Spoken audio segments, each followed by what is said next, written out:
My name is Emily Novak, and my story begins in the small town of Białystok, Poland, where I was born and raised. From as far back as I can remember, I wanted to be a doctor. My parents were simple people, my father a carpenter, my mother a schoolteacher, but they always encouraged my dreams, no matter how big they seemed. I excelled in school, and after years of hard work and dedication, I was accepted into one of the top medical schools in the country. Medical school was everything I had hoped for and more. The long hours, the intense studying, the pressure, it all fueled my passion. By the time I graduated, I had fallen in love with surgery. There was something almost magical about being able to open someone up, fix what was broken, and give them back their life. I knew this was what I was meant to do. But life has a funny way of throwing curveballs when you least expect them. As Poland's economy struggled, job opportunities for new doctors dwindled, hospitals were closing, positions were being cut, and finding work as a surgeon became nearly impossible. I spent months sending out applications, but each time, the response was the same: "We regret to inform you." It was during this time that I started thinking about leaving Poland. My cousin Anna had moved to the United States a few years earlier and had found work as a nurse in a small hospital in Tennessee.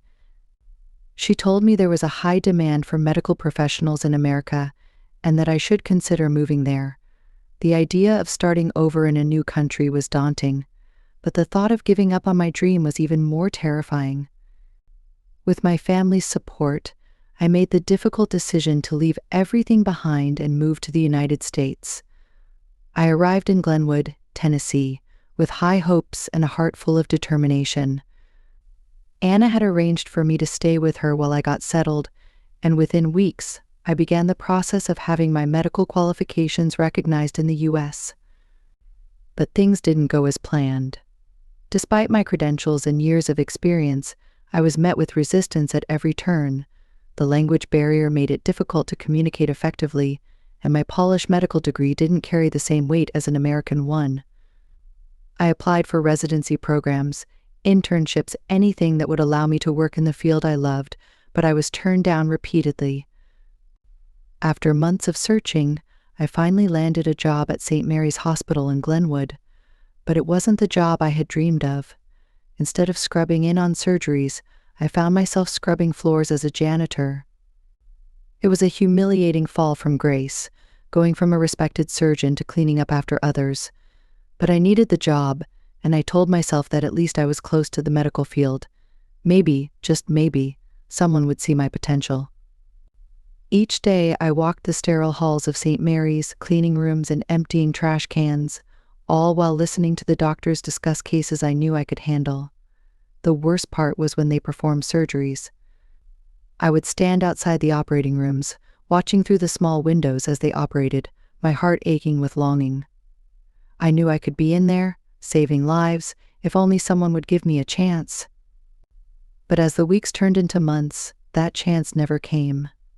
The doctors barely acknowledged my presence, and the nurses often looked down on me, making it clear that they thought I was just another immigrant who didn't belong. I tried to keep my spirits up, reminding myself why I had come to America in the first place. But it was hard. Each day felt like a reminder of how far I had fallen. One evening, as I was mopping the floor outside the emergency room, I overheard a conversation between two nurses. They were talking about how the hospital was short-staffed, especially in the surgery department. The head surgeon had recently retired, and they hadn't found a replacement yet. The nurses were worried, but I felt a glimmer of hope. Maybe, just maybe, this was the opportunity I had been waiting for. But that hope was quickly dashed when one of the nurses said, "They'll never hire someone like her for the job." I didn't need to ask who they were talking about. I knew they meant me. With a heavy heart, I finished my shift and went home to Anna's apartment. That night I lay in bed, staring at the ceiling, wondering if I had made a terrible mistake coming to America. All I wanted was a chance to prove myself, but it seemed like no one would ever give me that chance. Little did I know everything was about to change. The days that followed were much the same as before, each one blurring into the next. I tried to keep my focus on the tasks at hand, but my mind was always elsewhere, thinking about the surgeries I would never perform, the patients I would never save. Then, one Tuesday evening, the weather took a turn for the worse.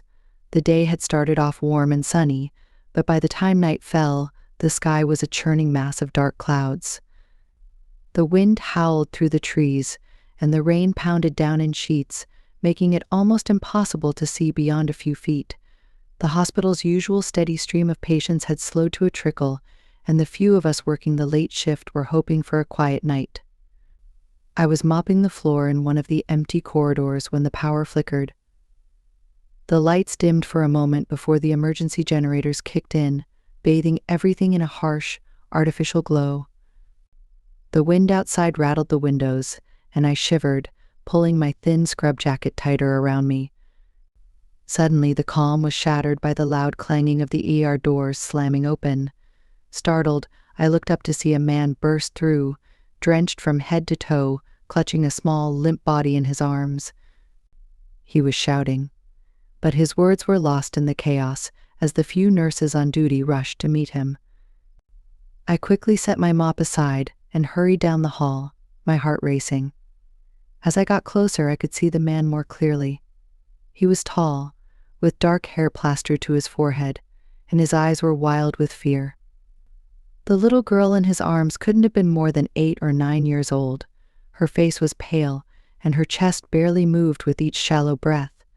Blood soaked through the blanket wrapped around her. The man's voice finally cut through the noise as he begged, "Please, someone help her. She's all I have." The nurses worked quickly, placing the girl on a gurney and rushing her toward the nearest available room. The man stumbled after them, his desperation palpable. It wasn't until one of the nurses gasped that I realized who he was. Thomas Blackwood, one of the wealthiest men in the state, known for his successful business empire and his philanthropy.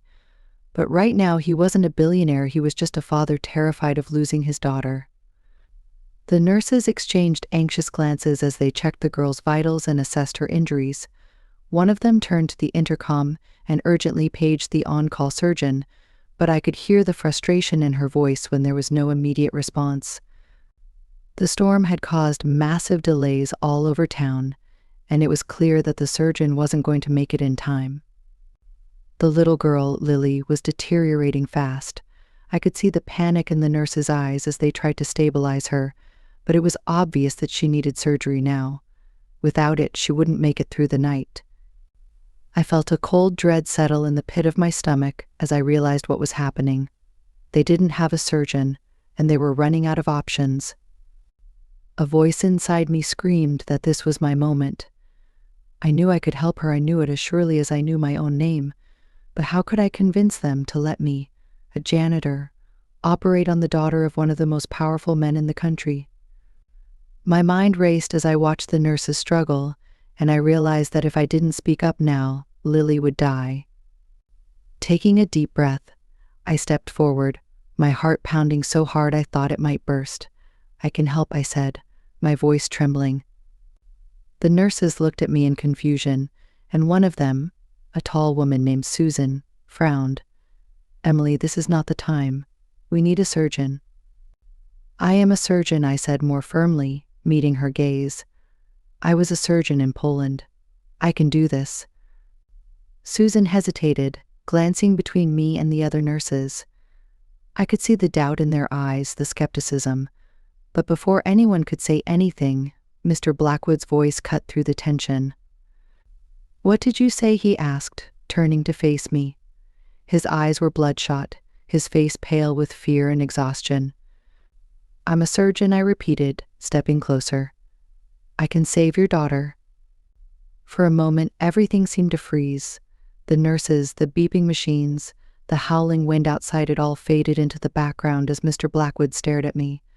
I could see the war raging in his eyes, the fear of making the wrong choice, the desperation to save his child. Finally, he spoke. "If you can save her," he said, his voice hoarse with emotion, "please do it." The nurses looked at each other again, uncertain, but when they saw the resolve in Mr. Blackwood's eyes, they stepped aside. Susan nodded, her expression serious. You're in charge now, Emily." It felt surreal as I scrubbed in, the reality of what I was about to do hitting me in waves. My hands shook slightly as I pulled on the surgical gloves, but I forced myself to focus. There was no room for doubt, no time for fear. A child's life was in my hands, and I had to be at my best. As I entered the operating room, I caught a glimpse of my reflection in the glass window. The face staring back at me was pale, determined, and filled with a fire that had been absent for far too long. This was my chance, maybe my only chance to prove myself, and I wasn't going to waste it. The operating room was stark and cold, illuminated by the bright overhead lights. The sterile smell of antiseptic filled the air, a scent that was both familiar and comforting to me. It was a stark contrast to the chaos that had erupted just moments ago, but now in this space there was only calm. It was a calm that I knew well, one that settled over me every time I prepared for surgery. The nurses quickly prepped Lily, working in quiet efficiency. The heart monitor beeped steadily, but each sound seemed to grow fainter as I focused on the task ahead. I had done this countless times before, but never under circumstances like these. This wasn't just a test of my skills, it was a test of my resolve, of everything I had fought for since I arrived in America. As I approached the table, I could feel the weight of the nurses' eyes on me, a mix of doubt and hope. They didn't know me, didn't know what I was capable of, but in that moment, it didn't matter. All that mattered was the little girl lying on the table, her life hanging by a thread. "Scalpel," I said, extending my hand. Susan placed the instrument in my palm, and the familiar weight of it steadied my nerves. I could do this. I had to do this. With a deep breath, I made the first incision, my hands moving with a precision that felt both natural and long repressed. The room was silent except for the rhythmic beeping of the monitors and the occasional murmur of the nurses. As I worked, I found myself slipping back into the rhythm of surgery, the same rhythm that had once been second nature to me. The tension in the room was palpable, but I shut it all out, focusing only on the delicate task at hand. Lily's injuries were severe internal bleeding, ruptured organs, but I could see the path forward. It was like solving a complex puzzle, each piece falling into place as I worked methodically, one step at a time. Hours passed in what felt like minutes. Time ceased to have meaning as I lost myself in the procedure, my mind and body working in perfect harmony. I guided the surgical team, giving instructions with quiet authority, and to their credit, they followed without question. There were moments of doubt, moments where the bleeding seemed unstoppable, but I pushed through, refusing to give in to fear. At one point, the heart monitor's beeps became erratic, and I could feel the tension spike in the room. "She's crashing," one of the nurses whispered, panic lacing her voice. But I didn't panic. Instead, I issued calm, firm commands, guiding the team as we stabilized her. The beeping steadied, and I felt a surge of relief. There was still hope. I could still save her. Finally, after what felt like an eternity, I completed the last suture. The bleeding had stopped, and Lily's vital signs were stabilizing. I stepped back, breathing heavily, my hands aching from the intensity of the work. The nurses moved in to finish up, and I removed my gloves, staring at the small figure on the table. She was going to make it. Against all odds, she was going to live. The room was quiet as the team finished their work, the tension slowly giving way to cautious optimism. Susan looked at me, her expression unreadable, before she finally spoke. "You did it," she said softly, almost in disbelief. I nodded, too exhausted to say anything. The reality of what had just happened was beginning to sink in. I had done it, I had saved her, but as I stood there, the adrenaline slowly fading, I realized that the real battle was just beginning. As I left the operating room, the weight of everything hit me at once. I had just operated on the daughter of one of the most powerful men in the state, and the consequences of that were still unknown. What would happen next? Would I be praised or punished? These questions swirled in my mind as I walked down the now empty corridors of the hospital. I wanted to feel triumphant, but all I felt was a deep, bone-weary exhaustion. The storm outside had finally begun to subside, but inside me, a new storm was brewing, one of uncertainty and fear. When I reached the waiting room, I saw Mr. Blackwood standing there, his suit rumpled and wet, his face drawn with worry. The moment he saw me, he rushed over, searching my face for answers. "She's stable," I said, my voice hoarse. "She's going to be okay." For a moment he just stared at me, his eyes wide with disbelief. Then, in a single motion, he grabbed my hands and held them tightly, tears streaming down his face. "Thank you," he whispered, his voice breaking. "Thank you for saving my little girl." I didn't know what to say, so I just nodded, feeling a lump rise in my throat. The weight of everything I had been through, everything I had done, pressed down on me all at once. It was overwhelming, but in that moment, standing there with Mr. Blackwood, I felt something else, something I hadn't felt in a long time. Hope. But as I walked away, I knew that this was far from over. What happened next could change everything. The hours after the surgery were a blur. I stayed at the hospital, too keyed up to go home. Even though exhaustion tugged at every part of me, I needed to be there in case anything changed with Lily, in case she took a turn for the worse. But more than that, I wasn't ready to face the world outside those hospital walls. What I had done was unthinkable, brave, or foolish. I still wasn't sure which. As the night faded into dawn, the hospital began to wake up. Doctors and nurses returned for their morning shifts, and word of what had happened during the night spread quickly. I could feel their eyes on me, hear the whispers as I passed by. Some of the looks were curious, others skeptical, and a few were downright hostile. After all, who was I to step into the role of surgeon? The head of surgery, Dr. Caldwell, was one of the first to confront me. He was a tall man with graying hair and a stern expression, known for his strict adherence to protocol. I saw him storming down the hall, a file in hand, his expression unreadable. When he reached me, he didn't bother with pleasantries. "What the hell were you thinking?" he demanded, his voice low and tense. I had expected this. "I was thinking about saving a little girl's life," I replied, meeting his gaze steadily. "You're a janitor, Emily. You have no authority, no right to step into an operating room, let alone perform surgery. Do you realize what kind of trouble you've brought on yourself, on this hospital?" I swallowed hard, my throat dry. I couldn't just stand by and watch her die. There was no one else. Dr. Caldwell stared at me for a long moment, his eyes narrowing as if trying to gauge whether I truly understood the gravity of what I had done. Finally, he let out a long sigh and rubbed a hand over his face. "Do you have any idea who her father is? What kind of power he wields?" His voice was quieter now, the anger fading into something more like concern. If anything had gone wrong. But it didn't, I interrupted, my voice firmer than I felt. "She's going to be fine." Dr. Caldwell didn't respond immediately. He opened the file in his hand, glancing over the notes, then looked back at me. "You've made things very complicated, Emily. I hope you understand that. The board is going to have to review this, and I can't guarantee they'll see things your way." I nodded, feeling the weight of his words, but before I could respond, a nurse approached, her face pale. "Dr. Caldwell, Mr. Blackwood is asking to see you. He's with his daughter now." Dr. Caldwell hesitated, glancing back at me before nodding. "I'll be right there." As the nurse left, Dr. Caldwell turned to me again, his expression softening just a fraction. "We'll have to discuss this later, but for now, just be ready for whatever comes." With that, he turned and walked away, leaving me standing alone in the hallway. I knew he was right.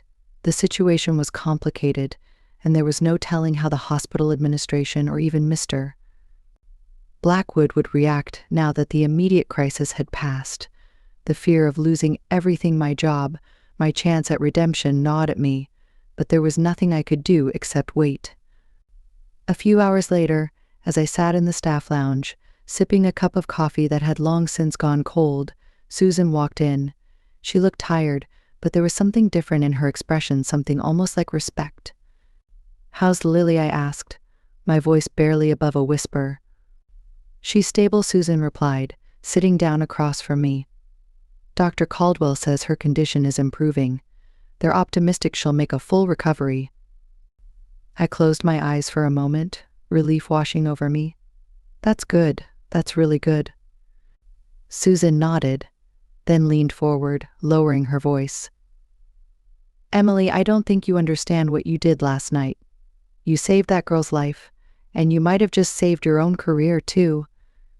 I looked at her, confusion furrowing my brow. "What do you mean?"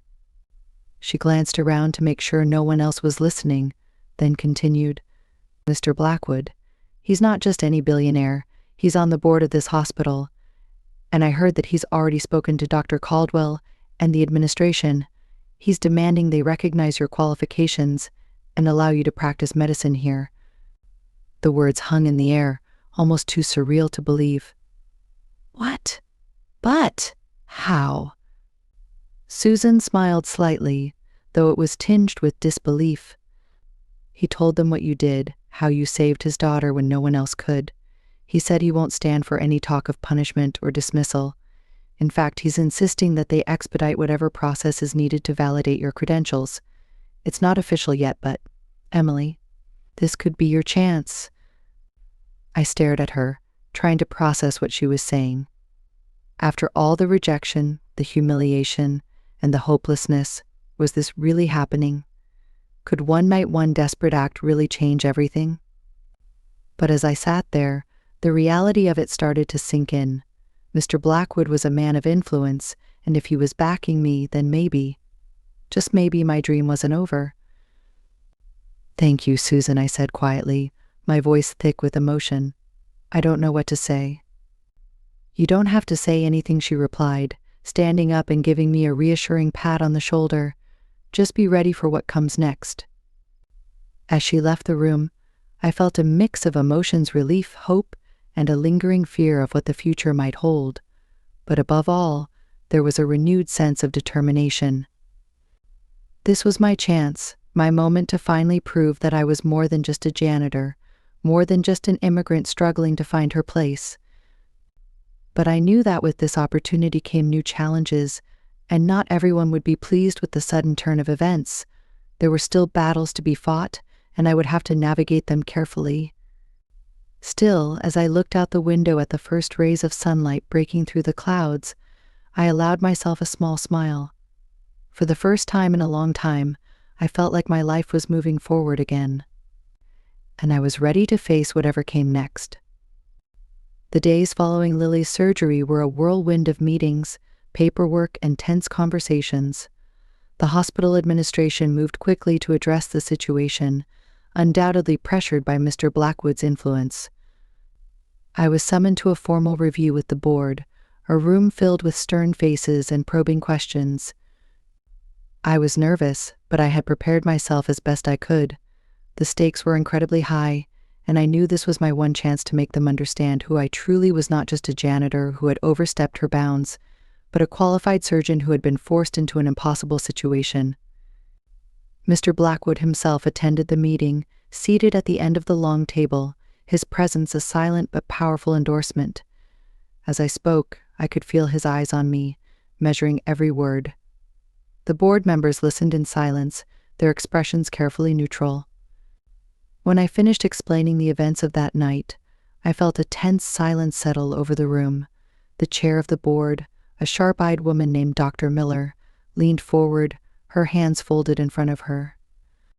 "Ms. Kowalski," she began, her voice measured, "your actions were highly unorthodox and could have led to catastrophic consequences. However, it's clear that you acted out of necessity and with the best interests of the patient in mind. Given the extraordinary circumstances and Mr. Blackwood's insistence, we are prepared to offer you a provisional opportunity to validate your medical credentials." My heart skipped a beat. It wasn't an outright acceptance, but it was more than I had dared hope for. I could see the tension in the room ease slightly, though Dr. Miller's gaze remained stern. "You will need to undergo a formal review of your qualifications, including a series of practical evaluations under the supervision of our senior surgeons, she continued. If you pass and your credentials are confirmed, we will discuss your potential role within this hospital. Until then, you will remain on administrative duties. Do you understand? Yes, Dr. Miller, I replied, my voice steady despite the emotions swirling inside me. Thank you for this opportunity. The meeting ended with a sense of cautious optimism. I could tell that some of the board members were still skeptical, but the fact that they were giving me this chance was more than I could have hoped for just days ago. As I left the room, Mr. Blackwood approached me, his expression unreadable. Emily, he said, his voice low, I know this hasn't been easy for you, but I want you to know that I meant every word I said in there. You saved my daughter's life, and I won't forget that. Thank you, Mr. Blackwood, I replied, feeling a wave of gratitude. I'm just glad I could help. He nodded, his gaze softening. I've arranged for the best lawyers to assist with your credential review. You won't be fighting this alone. His words brought tears to my eyes, but I blinked them away. That means more to me than you know, I said quietly. Thank you. With that, he gave me a brief, almost awkward smile before turning to leave. As he walked away, I felt a deep sense of relief. For the first time since I arrived in America, I wasn't just surviving, I was moving forward, with real hope for the future. The next few weeks were some of the most challenging of my life. The hospital administration moved swiftly to arrange my credential review, and I found myself thrust back into the world of surgery. Under the watchful eyes of senior surgeons, I performed a series of operations, each one a test of my skills and composure. There were moments of doubt, moments when the weight of everything threatened to overwhelm me. But every time I stepped into the operating room, the fear melted away, replaced by the focus and determination that had driven me throughout my career. This was where I belonged, and I was determined to prove it to everyone, including myself. Gradually, the skepticism of my colleagues began to fade. Word of my successful surgery spread through the hospital, and I noticed that the way people looked at me started to change. There was still curiosity, still the occasional questioning glance, but now there was also a growing respect. Susan remained by my side through it all, offering quiet encouragement and reminding me to take care of myself. You're doing great, Emily, she said one evening as we sat together in the staff lounge. I always knew you were more than just a janitor. Her words meant more to me than I could express.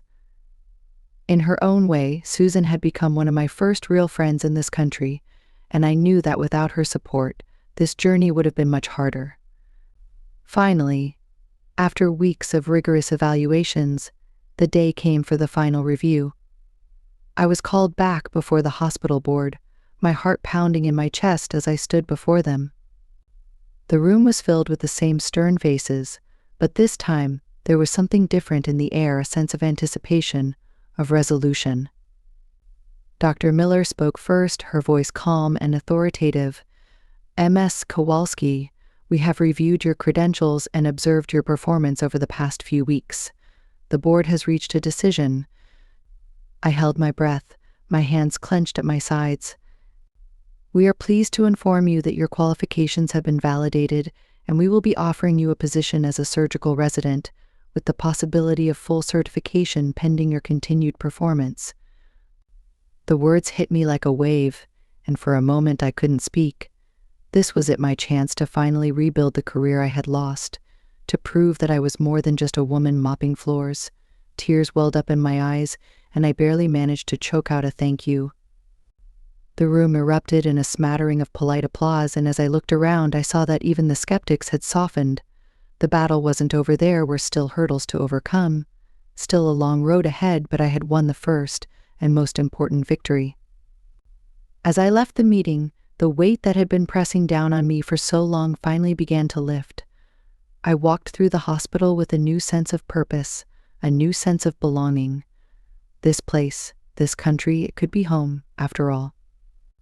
Later that evening, as I stood outside the hospital and watched the sunset, I thought back to that stormy night when everything had changed.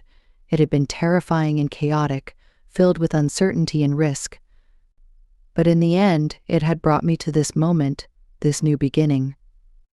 I knew there would be challenges ahead, but for the first time in a long time, I felt ready to face them. With determination in my heart and the support of those who believed in me, I was ready to take on whatever the future held. And as I walked away from the hospital, the sun setting behind me, I knew that this was just the beginning of my story. A story of resilience, of courage, and of the unyielding hope that had brought me this far and would carry me through whatever came next.